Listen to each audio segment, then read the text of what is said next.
그의 소설에선 시의 향기가 난다.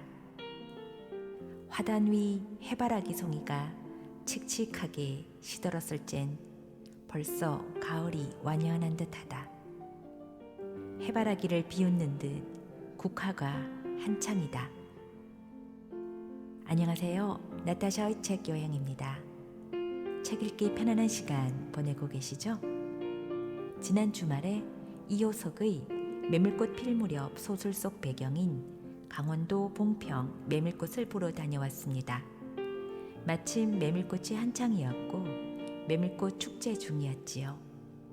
그곳에서 책 한 권을 구입했는데요.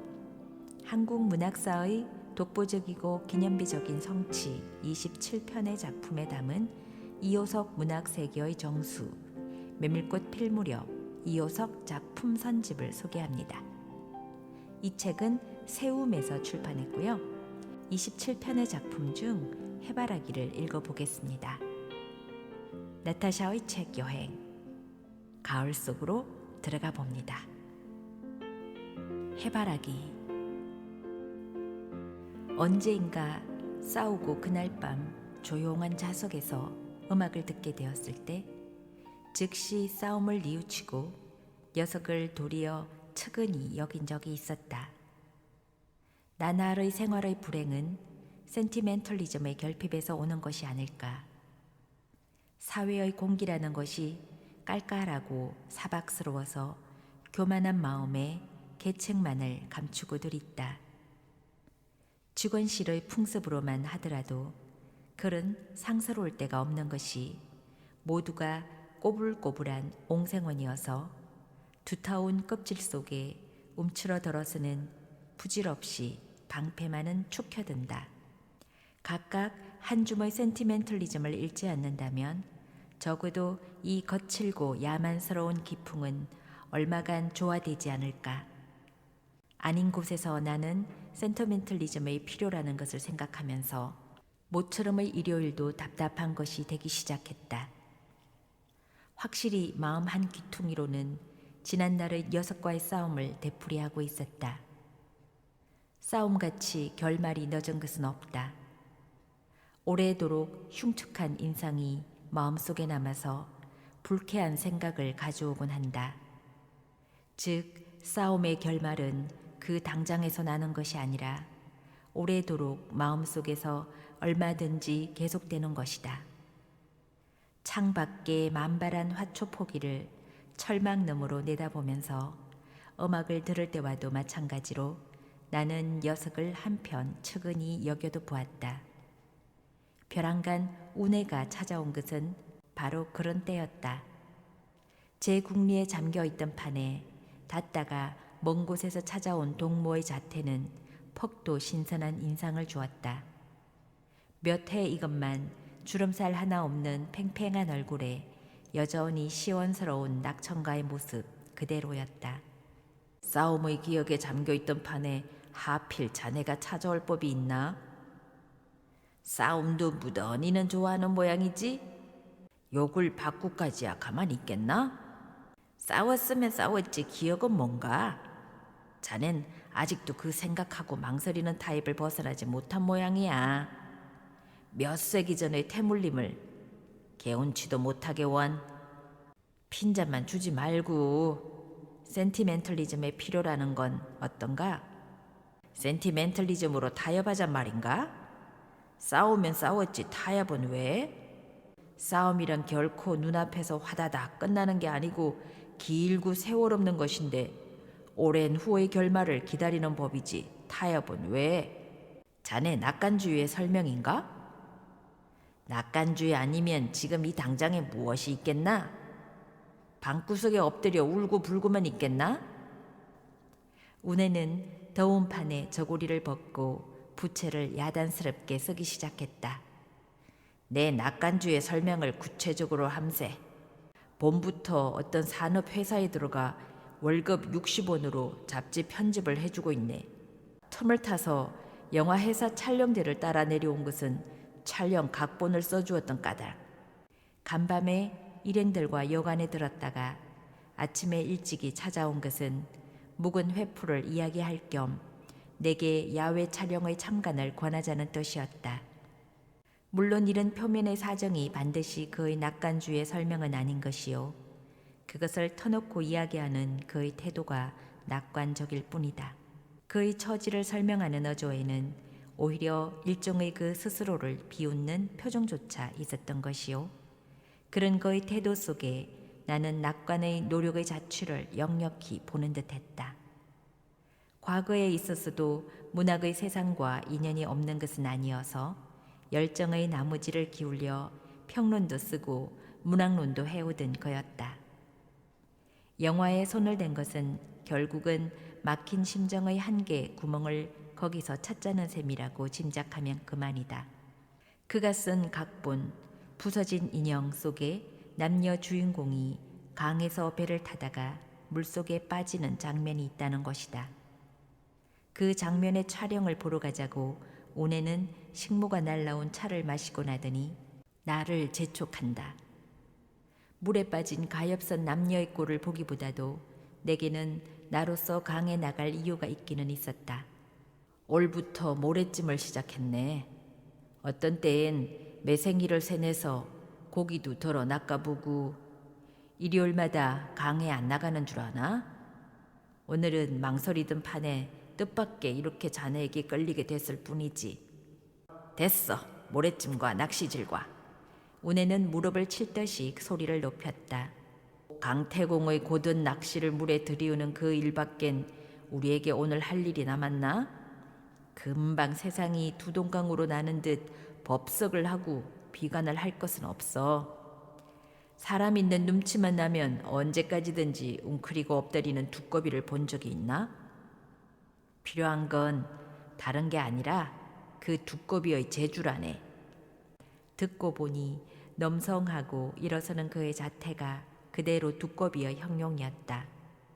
오공이 같은 체격이며 몽청한 표정이 바로 두꺼비의 인상임을 나는 신기한 발견이나 한 것처럼 바라보았다.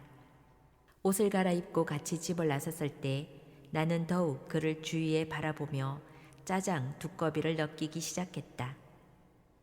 운해가 동무들과 함께 전주를 다녀온 것이 5년 전이었다. 그가 막 전주로 올라왔을 때의 인상, 그것이 내가 이 몇 해 동안 그에게서 받은 인상 중에서 가장 선명한 한 폭이기는 하나, 그러나 그때의 인상이 반드시 전주로 가기 전의 파들파들한 열정시대의 그것보다 초라한 것은 아니었으며, 오늘의 그의 인상이 또한 과히 그때에 떨어지는 것도 아니다. 생각건대 이 두꺼비의 인상을 그는 열정시대부터 벌써 육체와 마음속에 준비해 가지고 오늘에 미친 것인 듯도 하다. 물론 다만 소질의 문제만이 아니요. 오늘 그가 그의 유의 철학을 마음속에 세우게 되었음으로 인해서 짜장 두꺼비의 형용을 가지게 된 것으로서 설명할 수 있을 듯하다. 석재 소식 자주 듣나? 거리로 나섰을 때 운해는 역시 같은 한 사람의 서울 동무의 이야기를 꺼냈다. 전주 시대부터 운해와 걸음을 같이 한 나와보다는 물론 그와 더 절친한 사이에 있는 석재였다. 녀석도 체질로나 기질로나 나와는 달라서 꼬물거리는 성질이거든. 요새 죽을 지경이지. 두꺼비 되긴 어려운 모양인가? 직업도 웬만한 건 다 싫다고 집에서 번둥번둥 놀고만 있으려니깐 하루는 부에서 나와서 방어단원으로 편입해 버리지 않았겠나? 공교로운 일도 있지. 등화간제 연습날 밤 불 꺼진 거리를 더듬고 걸으려면 방어단원들이 여기저기서 소리를 치면서 포도를 걸으라고 경계가 심하지 않은가. 나도 거리 복판을 걷다가 한 사람에게 호되게 꾸중을 받고 포도 위로 올라섰을 때 가로수 곁에 웅크리고 선 것이 누구였겠나. 어려움풋한 속에서도 그렇듯 이 짐작되는 국방색 단원복과 모자를 쓴 것이 석재임을 알아봤을 때 얼마나 놀랐겠나. 자네에게 보이고 싶은 광경이었었네. 이튿날 벼락까지 찾아와서 하는 말이 단원복을 만드는데 15원이 먹혔는데 그 15원을 만들기 위해서 닫다가 하는 수 없이 출출한 책을 뽑아가지고 고물 서점을 찾았다나? 운에는 껄껄 웃었으나 석주의 자태가 너무나 선명하게 눈앞에 떠오르는 바람에 목을 눌리는 것 같아서 나는 웃을래야 웃음이 나오지 않았다. 정직한 대신 사람이 외통골이라서 마음의 괴로움이 한층 더하거든. 나도 집에 두껍이나 길러볼까? 농이 아니라 사실 내게는 운해의 탄력 있고 활달한 심지와 태도가 부러운 것이었다. 배로 강을 건너 반월도에 이르렀다. 강 위에는 수없이 배가 떴고 언덕과 섬에는 사람들이 들끓었다. 강 건너편에 운해의 일행인 촬영대의 일동이 오물오물 물켜 있는 것이 보였으나 운해는 굳이 참견하러 갈 필요를 느끼지 않는 모양이었다. 섬의 풍경은 해방적이어서 사람들이 뒤를 이어 꼬여들건만 수영복을 입은 사람이 드물었다. 몸에 수건 하나 걸치는 법 없이 발가숭이 채로 강에 뛰어들었다가는 기슭에 나와 모래 속에 몸을 묻고들 했다. 거개가 장골들이었다. 저것도 내 부러운 것의 한 가지. 운해는 내 시선의 방향을 더듬으면서 이쪽 저쪽에 지천으로 진열된 육체의 군상을 바라보았다. 결국 저 사람들이 가장 잘 사는 사람들일런지도 모르네. 곰상거리는 법 없이 날마다 고깃건이나 구워 먹고 모래찜을 하는 동안에 신경이 장작같이 무지러지거든. 그러나 굳이 모르는 그 사람들을 탐복할 것 없이 나는 운해 자신이 옷을 벗고 수영복을 갈아입었을 때 그의 장한 육체에 솔직하게 놀라지 않을 수 없었다. 목덜미가 떡매같이 굵고 배꼽은 한치가량이나 깊은 듯하다. 그 어느 한 구석 빈대가 없이 옷을 입었을 때의 인상보다도 몇 곱절 충실하다. 훌륭한걸? 내 눈안에 꽉 차는 그의 육체를 나는 그 무슨 탐탁한 물건같이도 아름답게 보았다. 몇 관이나 되나? 18관이 너머리 저울에 오를 때마다 느니까. 훌륭해. 그 육체 외에 더 바랄 것이 무엇이겠나? 자네 낙관주의라는 것도 결국은 그 육체에서 시작된 것인가 보네. 육체가 먼저인지 정신이 먼저인지 모르나 요새 부쩍 몸이 늘기 시작한단 말이야. 그렇다고 저 사람들같이 고기를 흔히 먹는 것도 아니네만 월급 60원으로야 고긴들 마음대로 먹겠나? 결혼도 아직 못하고 있는 처지에. 결혼이란 말이 내게는 또 한 가지 신선한 인상을 가지고 들려왔다. 운해는 내 표정을 살피는 눈치더니 좀 더 자세한 이야기가 있는 듯 자리를 내려서며 걷기 시작했다. 실상은 오늘 자네에게 들리려고 한 중요한 이야기가 그 결혼의 일건이고 오늘 이 당장에 자네에게 그 약혼자까지 선배려는 것이네. 하면서 운해는 섬 위를 이쪽 저쪽 살피는 눈치나 아직 그 약혼자가 나타나지는 않은 모양이었다. 금시초문의 그의 사정 이야기에 나는 정색하면서 그의 곁을 따라 걸었다. 평생 독신으로 지낼 수도 없겠고 결혼하는 편이 역시 합리적이라고 생각한 까닭인데 아무래도 집 한 채는 장만해야 할 테니 3,000원은 들터. 자네도 알다시피 내게는 돈 3,000원이 있을 리 있나. 규수는 바로 이곳 사람으로 현재 여학교에 봉직하고 있는 중이지만 결혼하면 서울로 데려가야 할 터. 이것이 한 가지의 곤란이고 당초에 동무의 소개로 알게 된 것이나 워낙 거리가 떨어져 있는 까닭에 연애니 무언이 하는 감정적 과정이 아직 생기지도 못한 채 타성으로 질질 끌어 오늘에 이런 것인데 자네도 알다시피 내게 미묘하고 세밀한 연애의 감정이니 하는 것이 있을 리가 없고 무엇보다도 그런 쓸데없는 감정의 낭비를 극도로 경멸하는 내가 아닌가. 그런 까닭에 지금까지 약혼의 사이라는 형식으로 오기는 했으나 실상인즉 그를 아직도 완전히 모르고 또 이해도 못하고 있다는 것이네. 연애니 뭐니 하고 경멸은 했으나 이런 어리석을 때가 있겠나. 지금 와서 결혼이 촉박하게 되니 비로소 불찰이 느껴지면서 마음이 황당해 간단 말이네. 결말이 짜장 어떻게 될런지 해서 마음이 설레고 불안해 간단 말야. 오늘도 사실은 자네와 한데 어울려 시스럽지 않은 분위기 속에서 그의 마음을 가늠도 보고 불안한 공기를 부더럽혀도 볼까 한 것이네. 자네에겐 폐가 될런지도 모르나 친한 사이에 허물할 것도 없을 법해서. 듣고 보니 그가 나를 찾았던 이유의 속의 속뜻도 비로소 알려지고 그 연애라는 것도 과연 그다운 성질의 유유한 것임을 느끼면서 나는 마음속에 생각하는 바가 많았다. 낙관주의자도 연애에 들어선 천연병이네 그려. 너무 낙관했기 때문에 이제와 이렇게 설레게 된 것인지도 모르지. 그리고 한 가지의 불안은 말을 건터니 먼 하늘을 보며 빙글에 미소를 띄었다. 그가 너무도 미인이라는 것이네. 행복자야. 오거든 보게만 평양서도 이름이 높다네. 약혼자가 미인인 까닭에 느끼는 불안.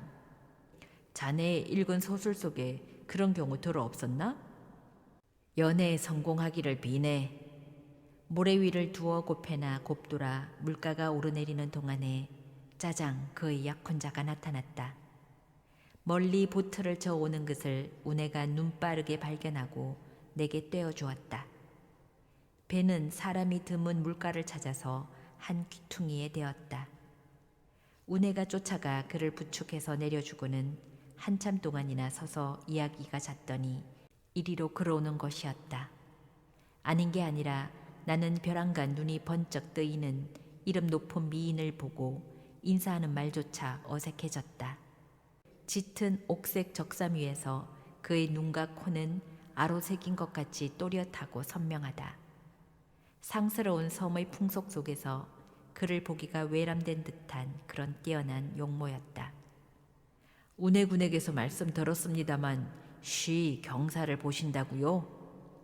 나로서는 용기를 다해서 한 말이었으나 그에게는 그닥한 영향도 안 준 듯 글쎄요 하고 고개를 약간 숙였을 뿐이었다. 글쎄요. 이 말의 뜻을 생각하면서 두 사람의 모양을 바라볼 때 나는 그 속에 끼인 내 존재의 무의미한 역할을 깨닫기 시작했다. 운해의 부탁으로는 나도 한몫 끼어 시스럽지 않은 분위기를 만들고 불안한 공기를 부드럽혀 달라는 것이었으나 두 사람의 모양을 바라볼 때 그것이 도저히 내 역할이 아닌가 남의 연애 속에 들어가 잔말질을 함이 얼마나 쑥스러운 짓인가를 즉시 느끼게 되었다. 무엇보다도 그 약혼자가 결코 범상한 여자가 아님을 안 것이요. 그가 뿌리는 찬란한 색채와 자극이 너무나 큰 까닭에 그 옆에 주책 없이 머물러 있기가 말할 수 없이 겸양쩍었던 것이다. 잠깐 물에 잠겼다 올 테니 얘기들 하고 계시죠? 우네가 빌듯이 붙드는 것이었으나 굳이 그 자리를 사냥하고 물가로 나갔다. 그러면서도 머릿속에 새겨진 두 사람의 인상의 대조가 너무도 선명하게 마음을 괴롭혔다. 두꺼비와 공작, 별 수 없이 이것이다. 우네가 잘 아는 어색한 공기라는 것이 결국은 이 너무도 큰 대조에서 오는 것이요. 두 사람 사이의 비극, 만약 그런 것이 온다고 하면 참으로 약혼자의 너무나 뛰어난 용모에서 시작된 것이라고 밖에는 생각할 수 없다. 내가 그렇듯 탐복한 18관을 너머리라는 탐탁하고 훌륭하던 우네의 육체것만 약혼자의 맑은 자태와 비길 때 그렇게도 떨어지고 손색 있어 보임이 웬일인지를 알 수 없었다. 기울어진 대조에서 오는 불길한 암시를 떨어버리려는 듯 나는 물속에 텀벙 잠겨 깊은 곳으로 헤엄치기 시작했다. 모래 언덕에 앉은 두 사람의 자태가 차차 멀어지는 것을 곁눈질하면서 자꾸만 헤엄쳐 들어갔다.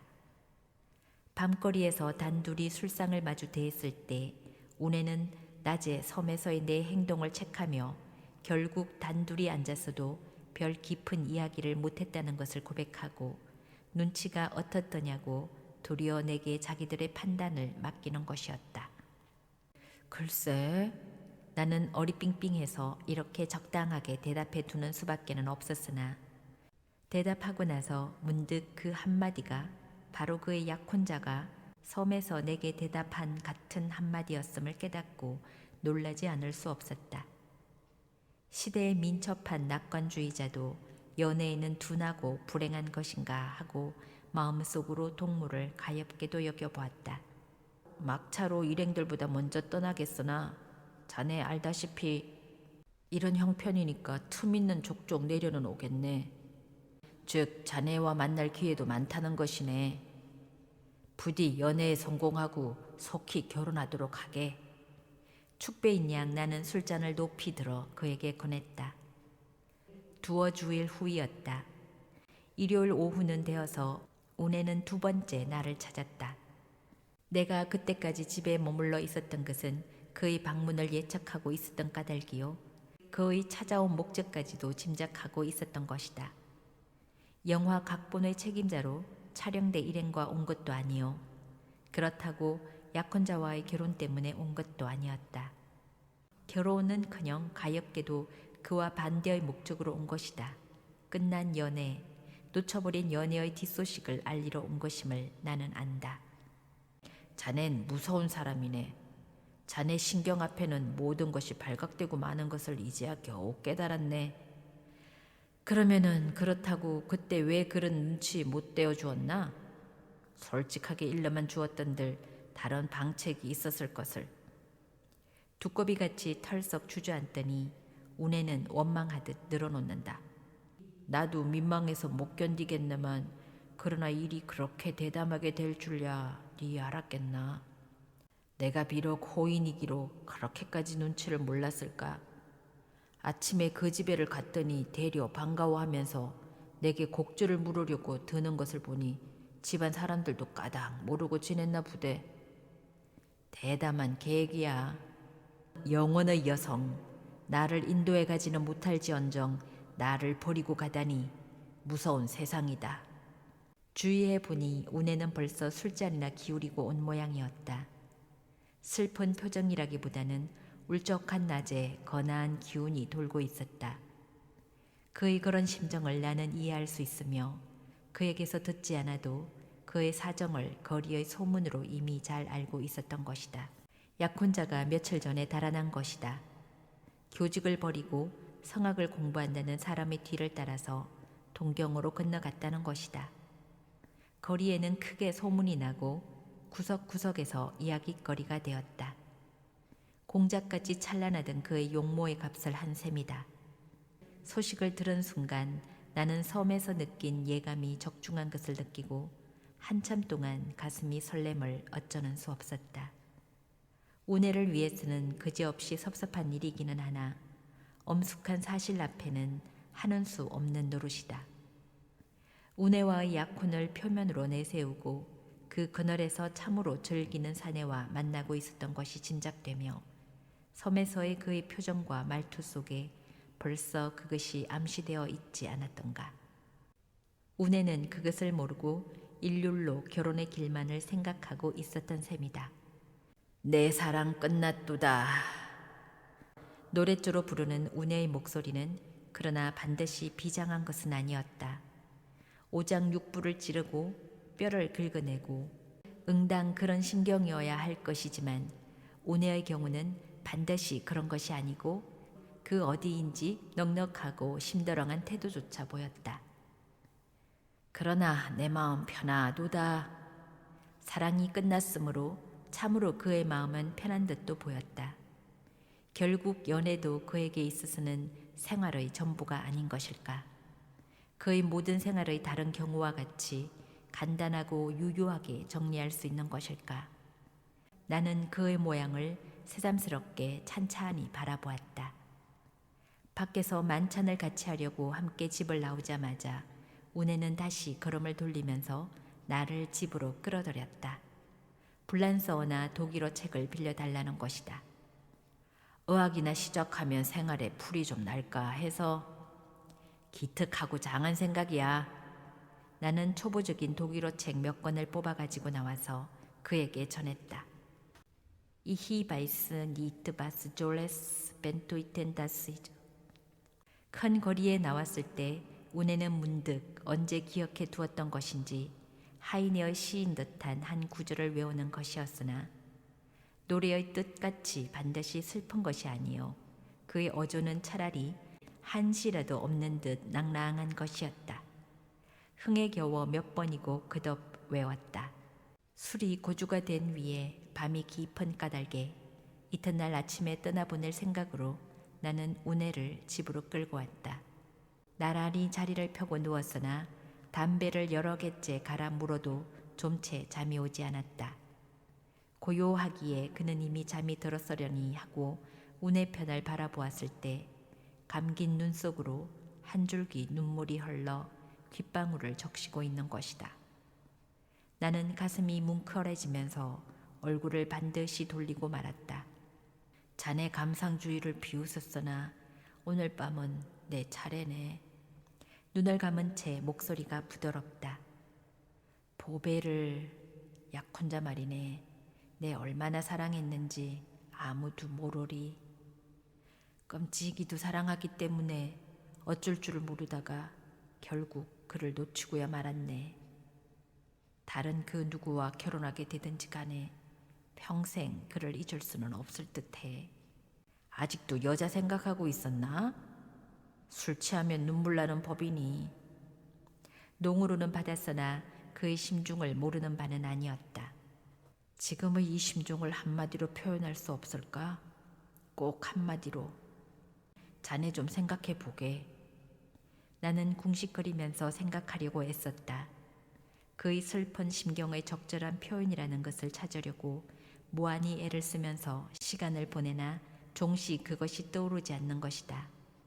밤이 얼마나 깊었을까. 그러나 나는 그런 헛수고를 할 필요는 도무지 없었던 것이다. 애쓰는 나를 버려두고 운에는 혼자 어느 결인지 잠이 들어 있었으니까. 눈물은 꿈에도 흘린 법 없듯 코 고는 소리가 점점 높게 방 안에 울렸다. 다음 일요일 나는 운해의 세 번째의 자태에 접하게 되었다.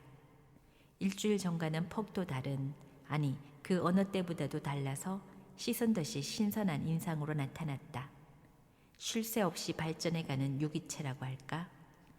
나는 사실 그의 번번의 자태에 눈을 돌리는 것이나 그날의 인상이란 그 어느 때보다도 신선하고 당돌해서 참으로 나는 놀라는 수밖에는 없었다. 그의 대담하고 거뿐한 차림차림부터가 내 눈을 끌기에 좋겠다. 그런 차림으로 기차를 타고 거리를 지나온 것일까? 마치 소년 선수같이 신선한 자태가 아닌가? 넥타이 없는 셔츠 바람에 무릎 위로 달롱 오르는 잠방이를 입고 긴 양말에 등산 구두, 둥근 모자에 걸망을 진 별것 아니라 한 사람의 등산객의 차림인 것이나 그것이 다른 사람 아닌 바로 운해군의 차림이기 때문에 물론 나는 신기하게 본 것이다. 손에 든 것도 자세히 보니 늘 짚는 단장이 아니고 피켈인 모양이었다. 자넨 번번이 나를 놀래려고만 나타나나? 이다면 대체 또 어떤 꼴로 찾아올 작정인가? 필요에 따라서야 무슨 옷인들 못 입겠나. 자네가 무례하다고 생각해 주지 않는 것만 다행이네. 필요라니? 등산이 자네 목적 같은데 등산하러 평양까지 왔단 말인가? 등산은 등산이라도 뜻이 달러. 자네 들으면 또 놀라리. 그 육색인지 한 것 속에는 무엇이 들었나? 걸망을 내리더니 부스럭부스럭 봉투에 든 것을 집어냈다. 놀라지 말게. 광산으로 가는 길이네. 광산? 중석 광산을 발견했어. 미친 소리. 자넨 눈앞에 보물을 보고도 방구석에서만 꼼질꼼질 대체 하는 것이 뭐인가? 성천 있는 동보가 하루는 산에 나갔다가 이상한 돌을 주워서 곧 내게로 보내지 않았겠나? 나도 그런데 눈이 좀 밝거든. 식산국 선광연구소와 그 외 사사로운 광무소 몇 군데를 찾아서 감정을 해보니 아니나 다를까 중석이라는 거네. 함유량도 상당해서 60%는 된다지.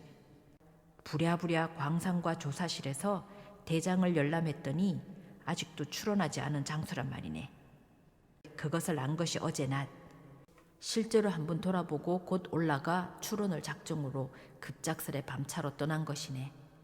형편에 따라서는 회사도 하루 이틀 쉴 생각이네.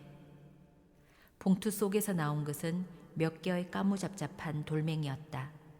내 눈으로는 알 바도 없으나 납덩어리같이 윤택도 아무것도 없이 다만 은은하고 굳은 무게만을 가지고 있는, 그것이 따는 그 무슨 귀중한 뜻을 가지고 있으려니는 막연 하나마 짐작되었다.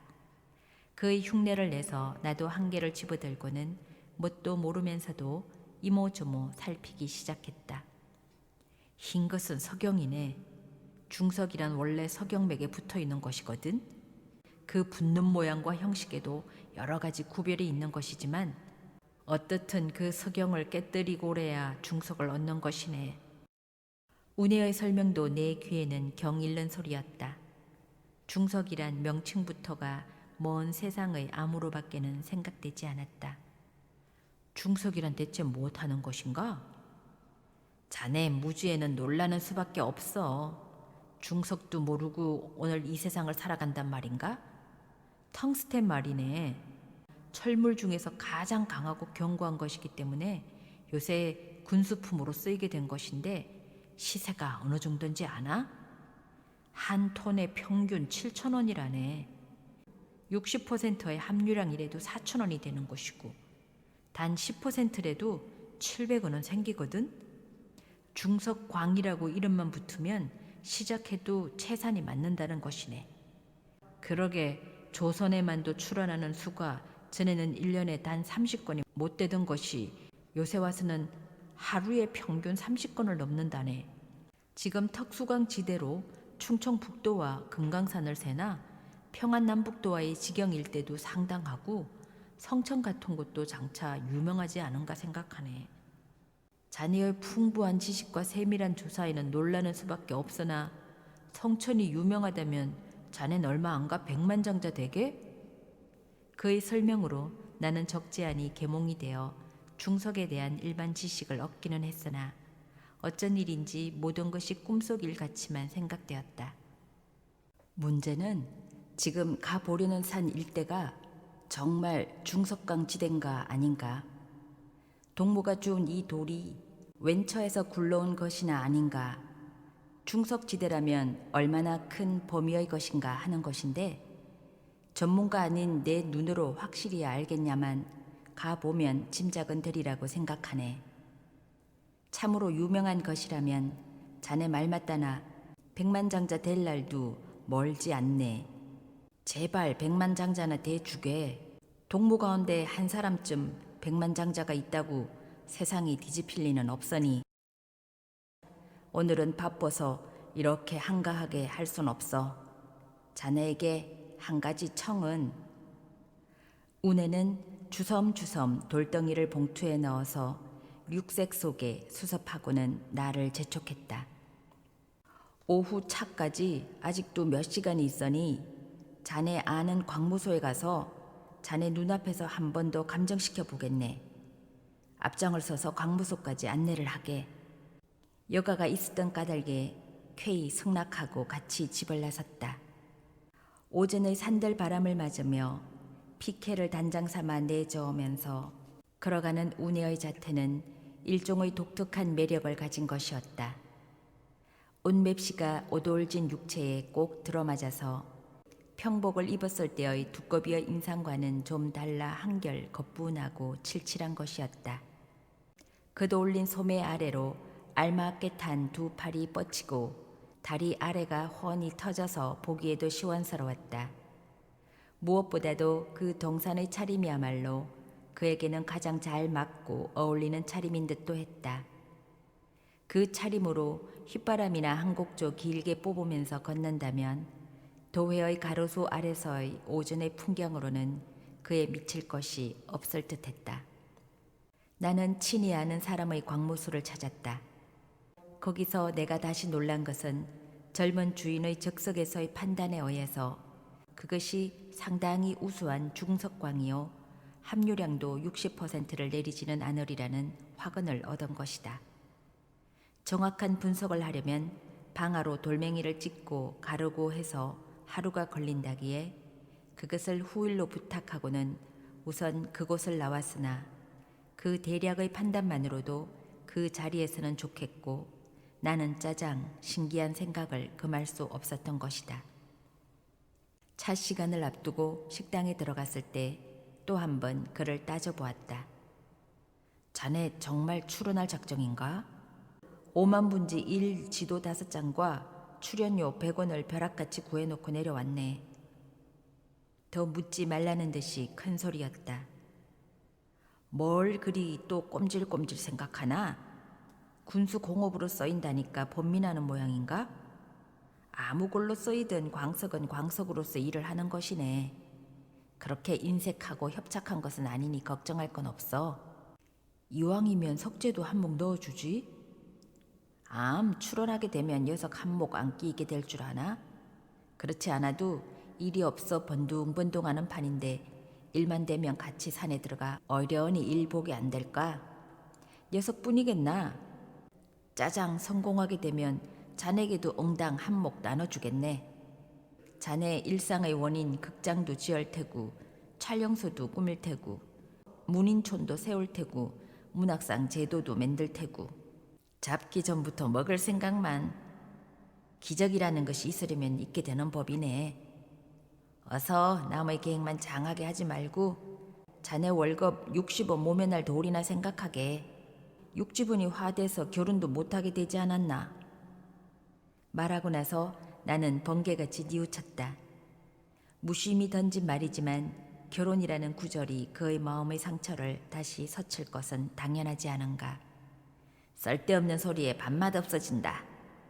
그러나 운해로서는 사실 그것이 농이었음을 알고 나는 안심했다. 결혼이고 보배고 벌써 그 다음 날부터 잊어버리기로 했었네. 연애가 생활의 전부가 아닌 게고 결혼 문제 같은 것도 일생일대의 중대사라고는 생각하지 않네. 하려면야 앞으로도 얼마든지 기회가 있을 테고 되려 한 번 실패가 새엄마의 득실로 더 큰 행복을 가져올는지 네 아나? 반드시 그가 거짓말을 하고 있다고는 생각지 않았으나 보배 개인에게 대한 그의 특별한 심정을 묻지만 않는다면 대체로 그는 벌써 그 자신을 회복하고 바른 키를 잡은 것이 사실이었다. 그까지 연애가 다 뭐인가? 속을 골골 앓고 눈물을 줄줄 흘리고. 사실 임박한 차 시간에 역에 나가 표를 사가지고 폼에 들어갔을 때까지 그의 자태 속에서 지난날의 괴로움의 흔적이라고는 한 점도 찾아볼 수 없었다. 연애란 어느 나라 잠꼬대냐는 듯이 상쾌한 그의 모양에는 다만 앞을 보는 열정과 쉴 새 없이 그 무엇을 꾸며나가려는 쥔치적 기력만이 보일 뿐이었다. 잠시도 쉬는 법 없이 기차 시간표를 세밀히 조사하면서 쓸데없는 잡스러운 밖 세상의 물건은 하나도 그의 주의를 끌지 않는 눈치였다. 차에 올라 창 옆에 자리를 잡은 그를 향해 나는 다시 한번 축원의 말을 던졌다. 부디 성공하게, 갈 때 또 들르게. 차가 움직이기 시작할 때 그는 모자를 벗어서 창밖으로 흔들어 보였다. 두루뭉수루 같은 그의 오돌진 머리가 그 무슨 굳센 혼의 덩어리같이도 보여올 때 짜장 그는 광산으로 성공하게 되지 않을까 하는 찬란한 환상이 문득 가슴속을 스쳤다. 1938년 10월 조강. 해바라기가 고개 숙이고 국화가 한창인 가을. 그러나 너무 쓸쓸하지는 말았으면 좋겠습니다. 지금까지 나타샤의 책 여행이었습니다.